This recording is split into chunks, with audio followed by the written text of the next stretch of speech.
The question is only for 1 mark. Okay. Now the question is, it can be written as tan inverse x cube with x square upon 1 plus x raised to power 6 dx. Okay.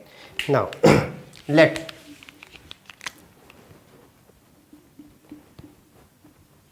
tan inverse x cube is equal to t. Differentiating with respect to x,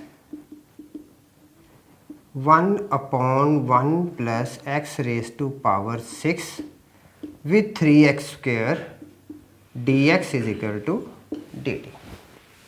Okay. So now x square upon 1 plus x raised to power 6 dx is equal to dt upon 3. Okay. So now the question becomes integration of, now x square 1 plus x raised to power 6 dx means this whole term, it becomes dt upon 3. So 1 upon 3 t dt. Okay. So this becomes now 1 upon 3 t square upon 2 plus 6 or 1 upon 6. Now t was tan inverse x cube whole square plus c. Answer.